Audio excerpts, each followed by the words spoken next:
नमस्कार साथियों, स्वागत है आप सभी का। मैं शाहिम हसन और इस समय जानसठ तहसील में हूँ। यहाँ किसी कार्य से आया था, लेकिन कहा जाता है भारत त्योहारों का देश है, लेकिन वो समय दूर नहीं है जब ये कहा जाएगा कि भारत धरनों का देश है। पहलवानों का धरना हो या फिर मैं कल जब दिल्ली से वापस आ रहा था तो मैंने देखा सिवाया टोल प्लाजा पर हरी टोपियाँ मुझे नजर आई। जगह जगह धरने चल रहे हैं। ये धरने सीधे तौर पे या तो अपनी बात मनवाने के लिए होते हैं या फिर लोकतांत्रिक तरीके से एक व्यवस्था के अनुसार अपनी बात रखने के लिए होते हैं। चलिए, यहाँ भी कुछ लोग धरना देने पहुंचे हैं, इनसे बात करते हैं। पहली बार मेरी इनसे बात हो। पहला सवाल यह है कि क्या चक्कर है कि सीधा कोई भी छोटा सा मसला हुआ 5, 10, 20, 50, 100, 150, 400, 500 लोग इकट्ठे किए, किसी भी अधिकारी के यहाँ पल बैठाया, ये ब्लैक मेलिंग है अपनी बात मनवाने का तरीका? पहले तो कम से कम दफ्तर में जिस विषय के लिए आज हम आए उस दफ्तर में 50 चक्कर कटे, और जब कोई समाधान नहीं होता फिर अपनी क्षेत्र के सब लोग कार्यकर्ता किसान यूनियन सब इकट्ठा हो गए अपनी बात कहे और अपनी बात का समाधान करावे। नहीं, ये अधिकारी मतलब जब आप आते हैं बताते हैं मैं अखिलेश चौधरी जिला अध्यक्ष भारतीय किसान यूनियन तोमर या प्रदेश अध्यक्ष भारतीय किसान यूनियन तोमर, जब क्यों नहीं मानते हैं? पता नहीं क्या वजह आ रही।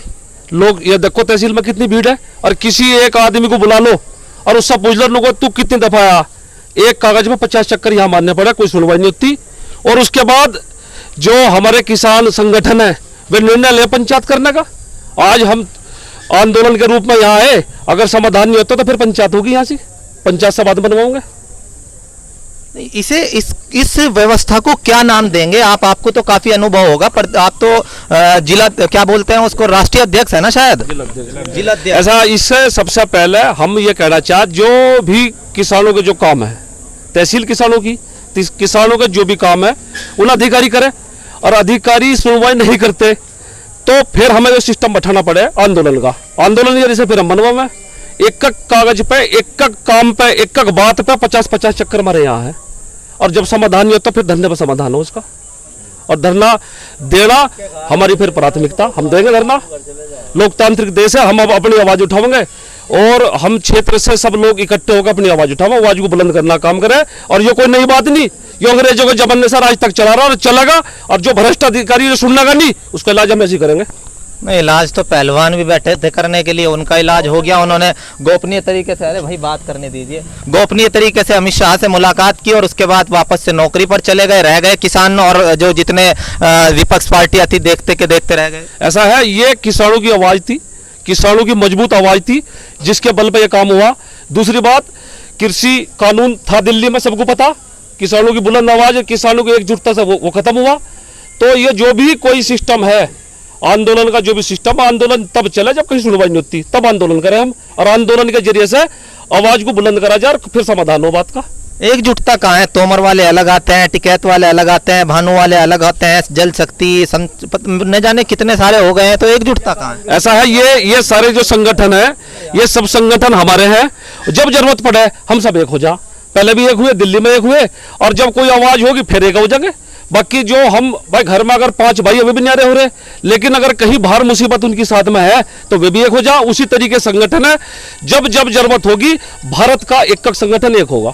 अच्छा, यहाँ क्यों आए थे आज? क्या मामला है फिलहाल जो आज कई गांवों की समस्या उन्हें लेकर हम यहाँ आए, और पूर्व में भी हमने बता रखी। मुख्य समस्या कमेड़ी की है, और जी यहाँ की है कि नाम खुजेड़े की समस्या है। खुजेड़े में एक आदमी अपाहिज है बेचारा, हो उसकी पड़ोसी ने डोर काट ली। पूर्व में थाने में बता, यहाँ भी हमने बता, आज तक उसका समाधान नहीं हुआ। और देवल की समस्या है, कई गांवों की समस्या है जो मुख्य, इन समस्या को हम यहाँ लेकर आए। और दाखिल खारिज का मामला ऐसा चल रहा है, ऐसी आज फाइल गिर जाओ 6 महीने लो पार नहीं करवा सकता आदमी, मैं चैलेंज दे रहा, 6 महीने तक पार नहीं होती। और जब सुनवाई नहीं होती, बहुत लोग खड़े हैं दाखिल खारिज वाले, जब बहुत उनकी सुनवाई नहीं होती तो ये पंचायत का रूप लेकर आंदोलन पर हम बैठे, इसका समाधान कराने का काम करें। चलिए, हम आशा करते हैं कि अधिकारी भी आपकी सुने। तो ये किसान यूनियन तोमर के लोग हैं जो यहाँ पहुंचे थे। सवाल सबसे बड़ा यही है कि सरकार लगातार दावे करती है कि हम व्यवस्था को सुचारू रूप से चला रहे हैं, लेकिन क्यों करके ये धरने देने पड़ते हैं? जहां अधिग्रहण की बात आती है वहां मुआवजे को लेकर के धरना होता है, जहां किसी अन्य प्रकार से काम कराने की बात होती है वहां भी इसी तरीके से होता है। मैं स्वयं की अगर बात करूं, मैं एडवोकेट हूं और पत्रकारिता मेरा शौक है। लगभग 2 महीने से एक जमानती जैसे बदलते हैं तो कोर्ट का ऑर्डर कराने के बाद यहां दाखिल किया था कि भैया ये ऑनलाइन जो चढ़ती है इसको हटा करके दूसरा जमानती दाखिल कर दीजिए। महीने 2 हो चुके हैं। व्यवस्था अजीबोगरीब है। क्या अंग्रेजों से हमने गुलामी की जंजीरें जो तोड़ी थी इसलिए तोड़ी थी कि यहां धरने देते रहे? अपने ही देश में लोकतांत्रिक व्यवस्था में धरने दे करके काम चलाएं। अधिकारियों को शर्म आनी चाहिए। या तो इस व्यवस्था को, या तो ये गलत है या फिर अधिकारी गलत है, लेकिन जो भी गलत है ये सही नहीं है। ज्यादा धरने देने से लोकतंत्र जो है वो मजबूत नहीं होता है। जी चाचा, कुछ कहना चाहते हैं? क्या बात कहेंगे?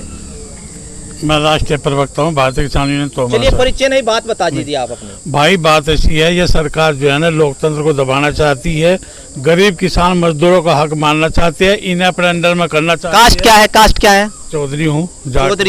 चौधरियों में सबसे मजबूत पावरफुल नेता कौन है? सारे पावरफुल हैं, कोई कमजोर नहीं है।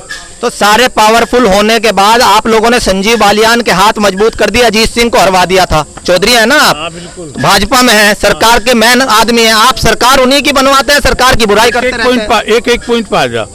चौधरी अजीत सिंह को इसलिए हरवाया था, उसका थोड़ा सा घमंड हो गया था, वो हमारी लीग से हट गया था।